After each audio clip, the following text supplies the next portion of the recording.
In this video, I will show you how to send disappearing messages on Telegram.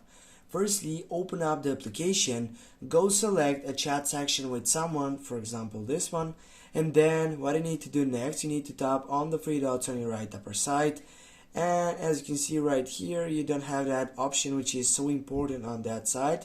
This is why you're gonna go on your name site right over here, and next you're gonna go again on the three dots, and right now it will shows up many different options in which also it will be start secret chat. Go on that selection, go start, and now guys, here you can simply send whatever you want.